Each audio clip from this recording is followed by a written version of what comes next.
मेरा नाम रवीना है और मैं 25 साल की हूँ।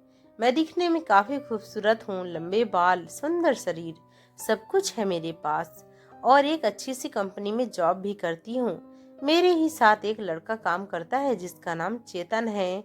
हम दोनों काफ़ी दिनों से एक दूसरे को पसंद करते हैं।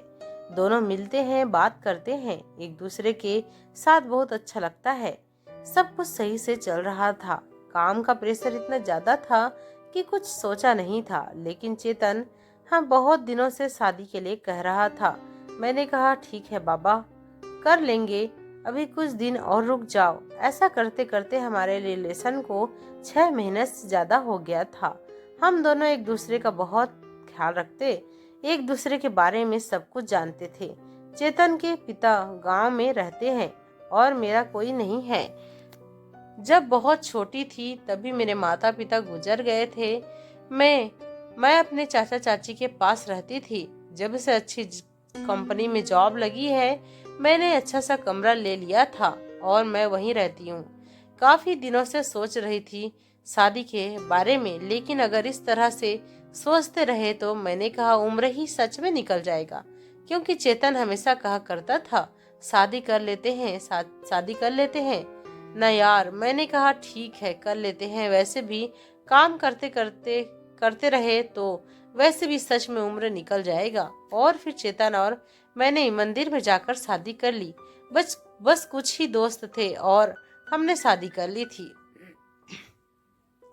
सब कुछ अच्छे से चल रहा था। हम दोनों एक साथ काम पर आते और एक साथ जाते, ऑफिस में भी एक साथ रहते, एक दूसरे को बेहद प्यार करने लगे थे।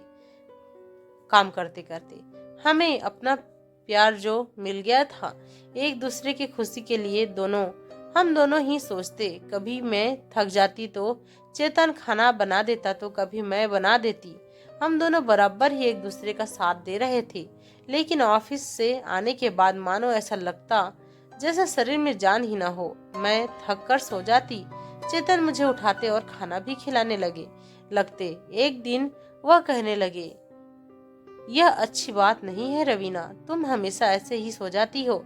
हमने शादी किस लिए किया है? मैंने कहा ठीक है बाबा, मुझे पता है मैं तुम्हें खुश नहीं कर पाती। वह क्या है ना, आजकल नए प्रोजेक्ट पर काम चल रहा है और कुछ दिनों से प्रेशर बहुत ज्यादा है कंपनी से। वह कहने लगा ठीक है मैं जानता हूँ, लेकिन ऐसा भी क्या कि तुम मेरे लिए टाइम भी न निकाल पाओ? यह तक कि आजकल हम बातें भी नहीं कर पाते ऑफिस में। मैंने उन्हें बड़े ही प्यार से मनाने का सोचा। मैंने उनका फेवरेट गाउन पहना और उन्हें दिखाया। बस क्या था, इतने में वह मान गए। उन्होंने कहा तुम ना रवीना, तुम्हें अच्छे से पता है मुझे कैसे मनाना है।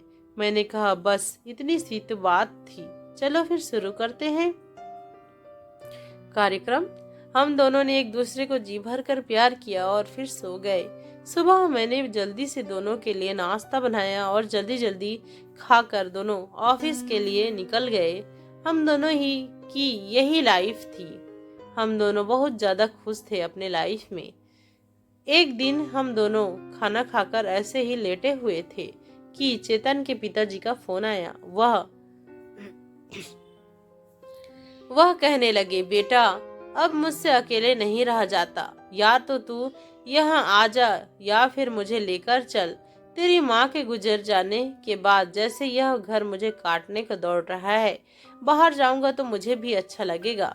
चेतन ने कहा ठीक है पिताजी, मैं आता हूँ आपको लेने के लिए। फोन काट कर चेतन ने मुझे बताया कि पिताजी ऐसा कह रहे थे, या तो हमें गांव में रहना होगा या फिर वह हमारे साथ शहर में रहेंगे। मैंने कहा उन्हें शहर ले आओ, हम काम छोड़ देंगे तो खाएंगे क्या? चेतन ने कहा ठीक है, मैं पिताजी को जाकर लेकर आता हूँ। पिताजी भी अब हमारे साथ शहर में रहने लगे थे। हमें भी अच्छा लगेगा, घर में कोई रहेगा जो घर को देखेगा। जब मेरे ससुर जी आए तो मैंने उन्हें पानी दिया और खाना सबके लिए टेबल पर लगा दिया। ससुर जी कहने लगे वाह चेतन बेटा, बहुरिया तो तूने बहुत बहुत ही अच्छी लाया है, हर काम में अच्छी है। घर के काम, बाहर के काम सब कुछ बढ़िया से करती है। चल, मेरी भी चिंता खत्म हो गई, कहकर उन्होंने चेतन को कहा। मेरे ससुर जी अभी ज्यादा उम्र के नहीं थे। चेतन उनके पहले बेटे थे जो 28 साल के थे। मेरे ससुर जी लगभग 40-45 साल के थे और दिखने में काफी हट्टे कट्टे थे। मैंने रात को चेतन से कहा, चेतन, ससुर जी इतने उम्र में इतने जवान कैसे दिखते हैं? तो वह तो उन तुमसे भी ज्यादा हट्टे कट्टे हैं। या बॉडी कितनी अच्छी बनाई है तुम्हारे पिताजी ने? चेतन कहने लगे, हाँ रवीना, वह क्या है ना, गांव में इतना सारा खेत खलियान है और फिर उन्हें कुश्ती का भी बहुत शौक था, इसलिए अभी भी थोड़ा बहुत टाइम निकाल कर चले जाते हैं। उन्हें अच्छा लगता है यह सब करना। मैंने कहा, वह तभी तो उम्र में इतना मस्त बॉडी, ये उम्र में इतनी अच्छी बॉडी और मस्त है। ससुर जी ने चेतन ने से कहा, यह तो अब मैं सुबह जल्दी जल्दी उठती हूँ और सबके लिए नाश्ता बनाकर खुद जल्दी से नहाकर ऑफिस चल जाती हूँ। हम दोनों की लाइफ ऐसे ही चल रही थी। मेरे ससुर जी का व्यवहार बहुत अच्छा था। वह किसी भी चीज के लिए हमें नहीं टोकते थे। हम बाहर घूमने जाएं या फिर लेट से उठें, वह हमें कुछ भी नहीं कहते थे। सब कुछ अच्छे से चल रहा था। हर रोज की तरह हम ऑफिस जा रहे थे। रास्ते में एक कार स्पीड से आ रही थी और उसने हमें ठोक दिया। मैं पीछे की सीट में बैठी थी, इसलिए मुझे ज्यादा चोट नहीं आई, लेकिन चेतन को ज्यादा चोट आ गई। वह बिल्कुल भी होश में नहीं थे। किसी तरह से कुछ लोगों की मदद से मैंने उन्हें अस्पताल लेकर गई, जिसके बाद डॉक्टर ने बताया कि उन्हें बहुत अंदरूनी चोट लगी है। हम कोशिश करते हैं कि जल्द से ठीक हो जाए। लगभग हफ्ते भर तक उनका इलाज चलता रहा और वह ठीक भी हो गए। आज उनका डिस्चार्ज होना था। डॉक्टर ने कहा, मिस्टर चेतन, अब आप पूरी तरह से ठीक हो गए हैं। लेकिन यह सुनते ही मैंने कहा, क्या डॉक्टर साहब, क्या? लेकिन वह कहने लगे, लेकिन चेतन, तुम्हारे लिए एक बैड न्यूज है। अभी कुछ सालों तक तुम्हारा ट्रीटमेंट चलेगा। तब तक तुम अपनी पत्नी के करीब नहीं जा सकते, और हाँ, आगे चलकर बच्चा भी होगा, इसकी कोई गारंटी नहीं है। यह सुनकर तो मैं बहुत ज्यादा हैरान हुई। उससे भी ज्यादा दुख मुझे इस चीज का लगा कि क्या हम कभी माता पिता बन सकेंगे। हम दोनों यह सब सुनकर पूरा सुन्न हो गए थे। डॉक्टर ने कहा, हौसला रखो, ईश्वर ने चाहा तो सब जल्दी से ठीक हो जाएगा। मैंने समझाया, सब ठीक हो जाएगा। चेतन, भरोसा रखो। वह बिल्कुल गुमसुम से रहने लगे थे और मुझे भी कम कम बातें कहते थे, लेकिन मैंने उन्हें समझाया कि किसी तरह से आप ठीक हो जाओगे, भरोसा रखो। हम दोनों वापस से ऑफिस जाने लगे और हर रोज का यह हमारा चलता रहा। ससुर जी को हमने यह बात नहीं बताई थी, लेकिन एक दिन जब चेतन और मैं दोनों रात में बातें कर रहे थे, मैंने कहा, चेतन, कई महीने हो गए हैं, इस तरह से कैसे चलेगा? क्या हम एक बार कोशिश कर सकते हैं? चेतन कहने लगे, रवीना,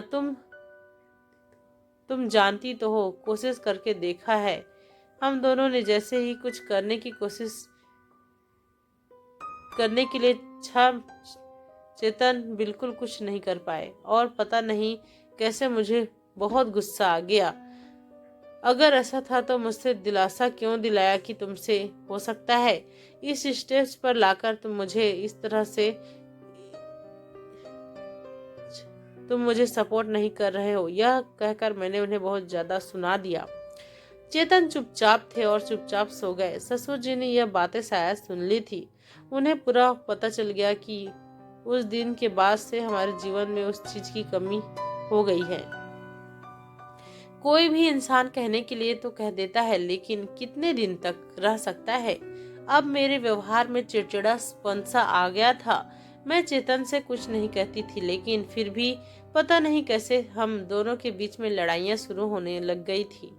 हर रोज की तरह उठना, ऑफिस जाना, सब कुछ करना, सब कुछ सही से चल रहा था, लेकिन रात होते ही मुझे बहुत अजीब सा लगने लगता। हमारी शादी को अभी 4 महीना हुए थे और यह सब हो गया था।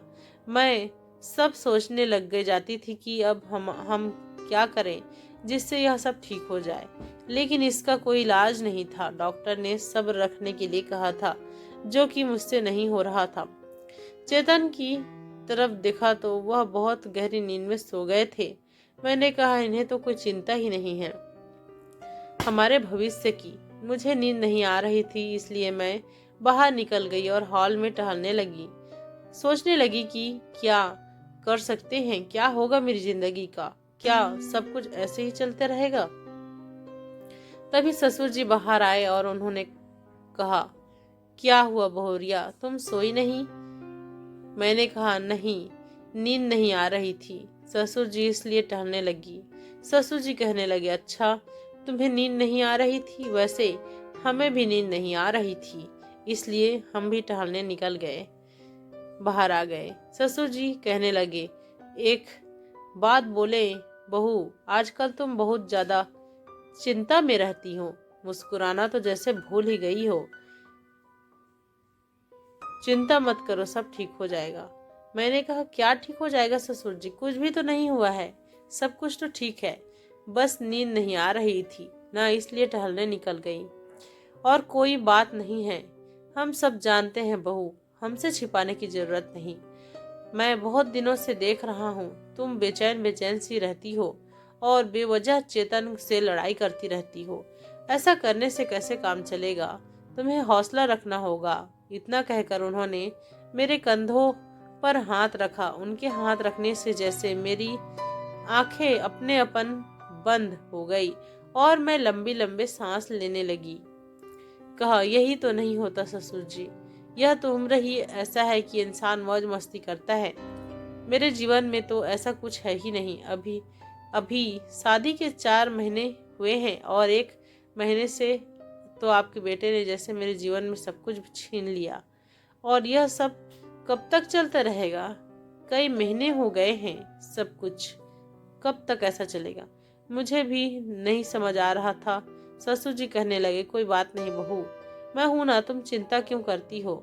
जब तक चेतन ठीक नहीं हो जाता मैं तुम्हारा ध्यान रखूंगा, कहकर मुझे सहारा दिया। उनके हाथ मेरे कंधों पर थे और धीरे धीरे मेरे हाथों की तरफ बढ़ रहे थे, जैसे शरीर में बहुत जोर से उफान उठ रहा था, धीरे, जिसे संभाल पाना नामुमकिन नामुमकिन था।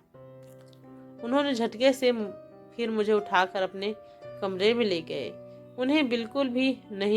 मैंने उन्हें बिल्कुल भी नहीं रोका, और फिर उन्होंने जैसे ही मुझे दिखाया, मैं हैरान रह गई। वह इस उम्र में भी इतने हट्टे कट्टे और इतने स्ट्रांग थे, जिसे देखकर मैं बिल्कुल हैरान रह गई। उन्होंने कहा, तुम चिंता मत करो, हम तुम्हारी सारी खुशियां तुम्हें लौटा देंगे और तुम्हें इतनी खुशियां देंगे कि तुम सोच भी नहीं सकती। उन्होंने उठाकर